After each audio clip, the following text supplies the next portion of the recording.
Hi, I'm Marge Kinney. Welcome to the Marge Kinney Art Show. Hey Sam, pull the car over to the side.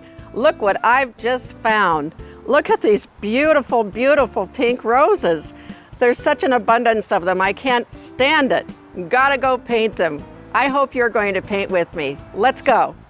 The most wonderful part of finding roses like this is that it does have a positive as well as a negative.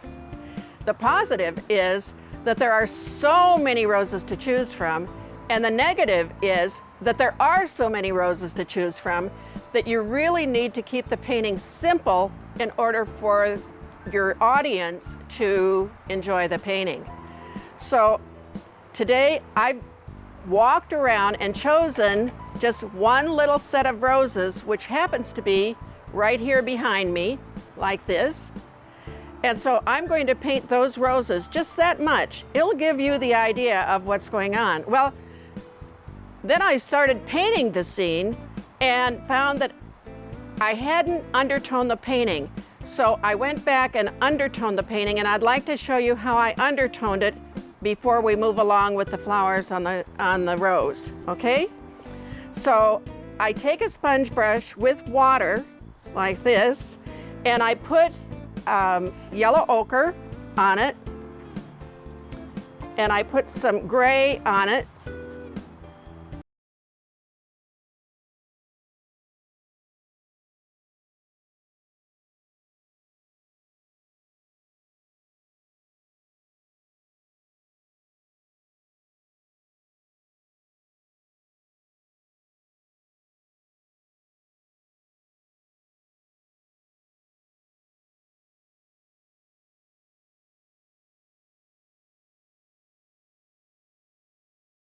If I use a sap green and with a red, it will make a dark red. And also, if I use a viridian and magenta, it will make a very nice dark color.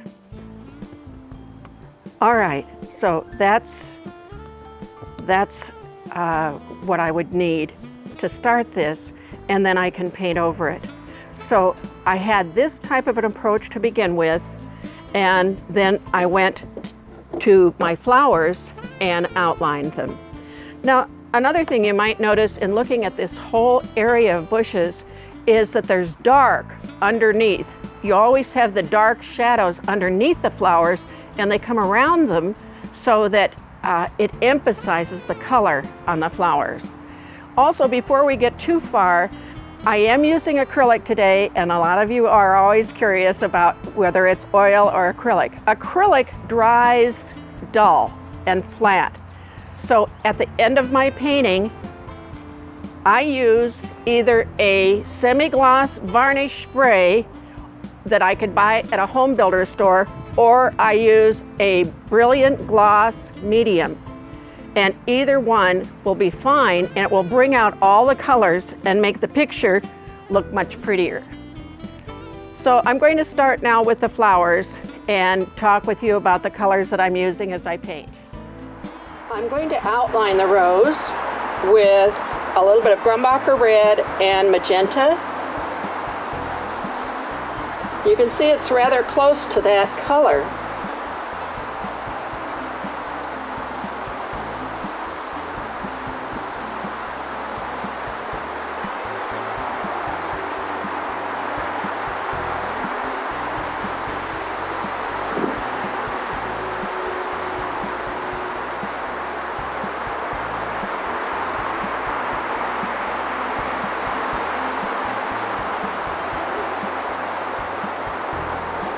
Again, magenta and red.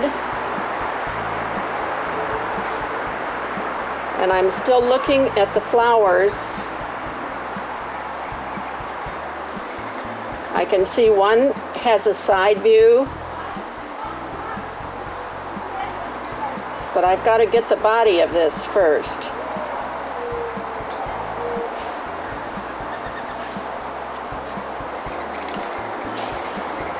Now I'm going to add some of the pink.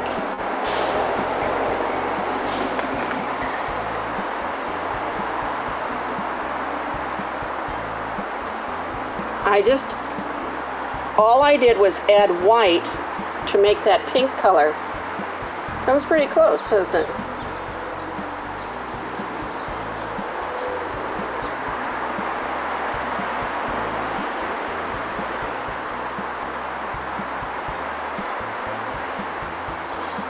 I'm going to make it a little bit lighter on the edges.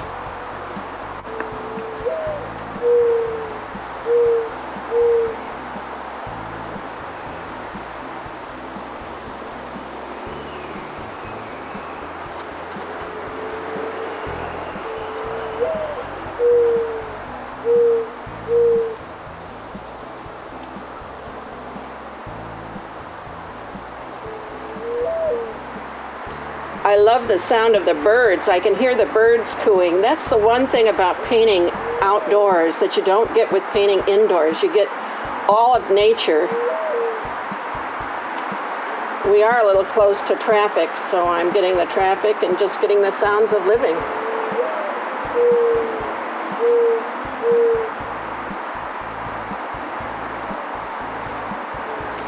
Again, I'm just using pink and light, and by keeping this whole picture simple, rather than trying to do the entire garden, it can actually move along rather quickly.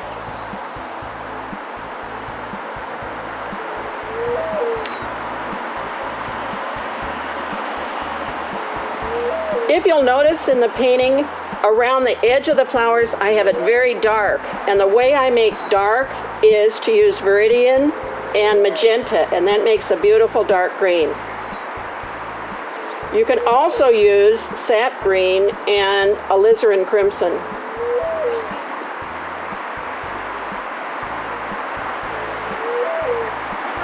I'm going to put a little bit of alizarin in this just to change the color.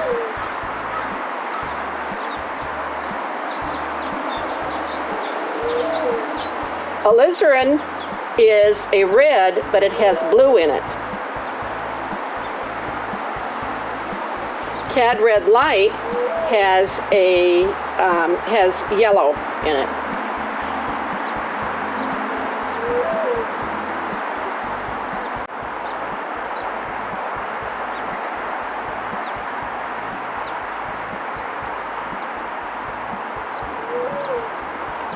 I believe that these were buds.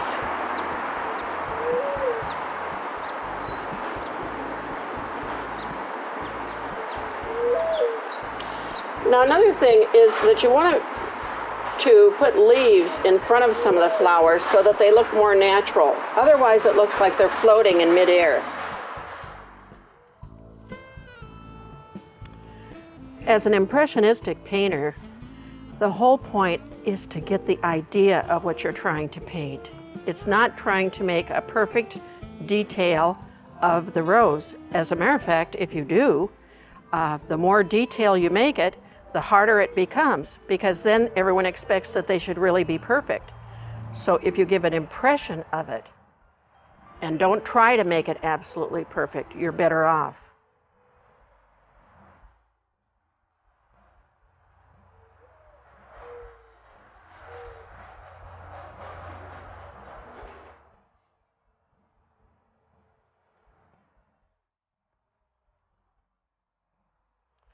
All right, these buds are a little bit too red. Tone those down a little bit. But if you look at this rose, they are really red, aren't they? So I'm going to add a little bit more red over here. They're pinky red.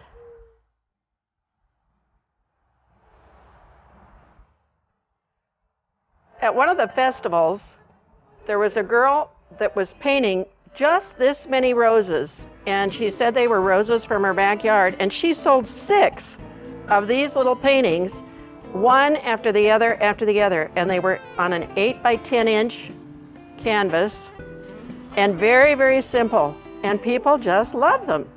So that's where I got this idea of keeping it simple. I watched it be very successful.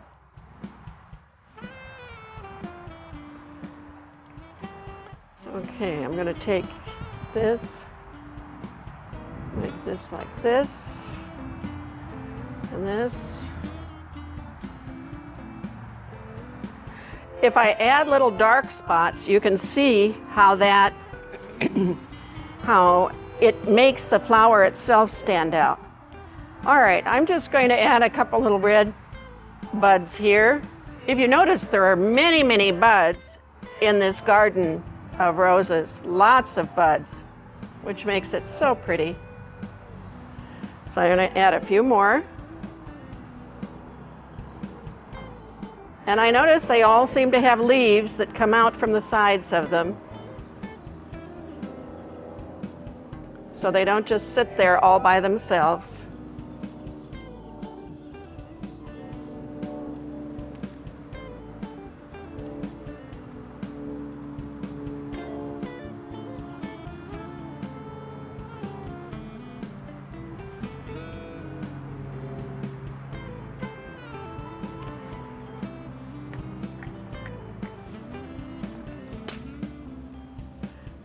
How can anybody feel depressed when you're among the flowers and the birds and all of nature? It's something that all of you have got to start doing. If you've been sitting on the couch, it's time to get up and move. And I hope you're painting with me. I can still work on this a little bit more later, but I think you get the general idea. It's so much fun being with you. Thanks for watching. See you soon.